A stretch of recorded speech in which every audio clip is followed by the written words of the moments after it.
Nobody wants to live with a secret.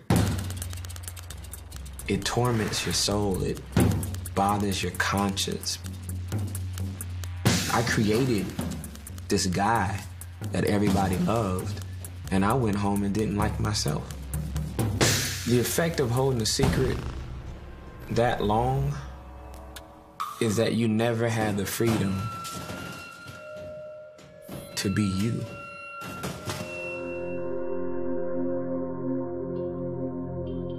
I don't carry secrets anymore.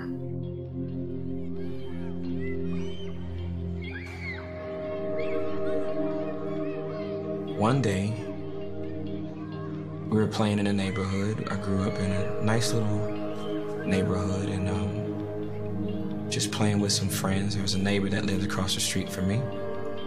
And he told me to come over to his house. So I came over to his house and didn't go inside the house. He said, you know, come in the garage, I gotta show you something. And so I go into the garage and he just starts touching me. Just inappropriate touching. And I was 8. I didn't know what was going on. I didn't know what he was doing, but I knew it wasn't right. And I came home and I walked in the door and my mom asked me, how was my day? That was the day I became a professional liar. And I got real good at it.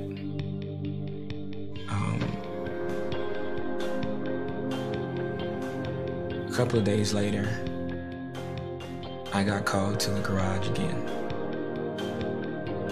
And again. And again. And again. I don't know how to process this. I don't know where to begin with this. I don't know how to deal with this. All I did know is that if my dad found out, he would kill him. So I had to keep it a secret. I was literally becoming 2 different people. There'd be the guy that could go to school and kind of get through a day. And then there would be the guy that cannot stop looking at pornography. This is not casual. This is, I can't stop. I'm driven to this thing. So I had to keep it a secret. I don't want to deal with these questions. I don't have answers for this. I'm 12. I'm 13, 14, I'm 15, 16, 17, 18. I'm 19. And this thing is still on me.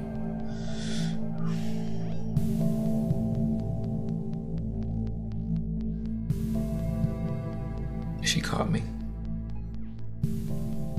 I didn't know what to say. I was embarrassed. I felt like a pervert. I felt completely disgusted with myself.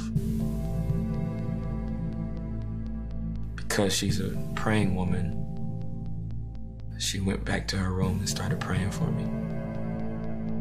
It's probably the best prayer I think my mother has ever prayed. I didn't hear it, but that prayer came and got me. I got up, cleaned myself off, walked down the hallway. If I made a left, I'm gonna go to my room. I'm never gonna talk about this again. If I make a right, maybe I'd have enough strength to go in her room and tell her what the real situation was. Because it wasn't porn. That wasn't the root of the situation.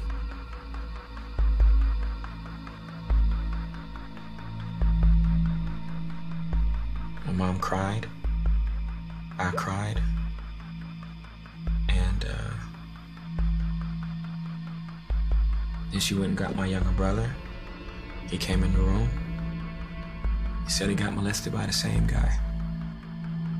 Then all three of us cried. My dad comes home.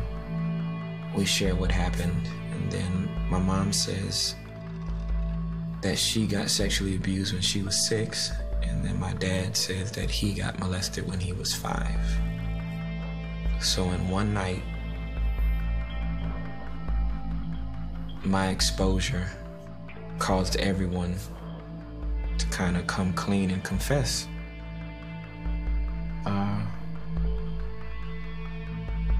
Their pain.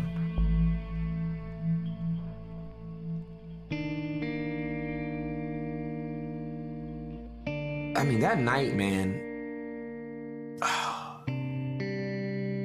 I just can't articulate to you the freedom I felt to be able to tell the truth to somebody and not be judged. It's the most, oh my God, and to have the truth come out and be surrounded by nothing but love. My parents, their relationship with Christ is amazing. They have always been authentic and real in how they live out their faith. Man, I just thank God that they weren't like the type of deep religious people that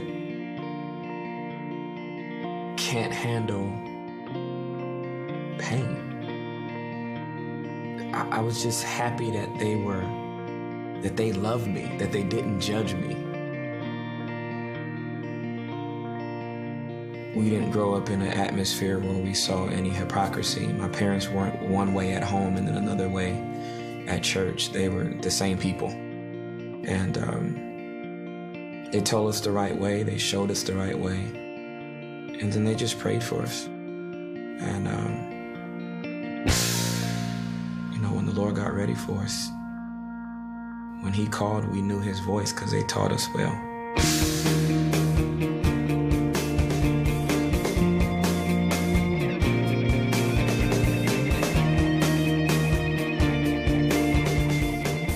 I would love to tell you that as soon as I accepted Christ into my life, I put porn down and never picked it up again.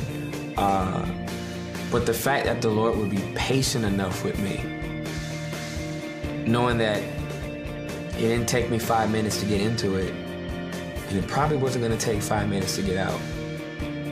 But if I just started walking with Him, He would just start shedding layers of bondage and abuse, molestation, low self-esteem, people-pleasing. This stuff, as we began to walk, stuff would just start falling off of me. And that He would give me relationships. When God really wants to love you, He loves you through people. And He brought people into my life to literally love all that crap out of me. And it's been a great walk. 14 years, still walking. It's been good. So,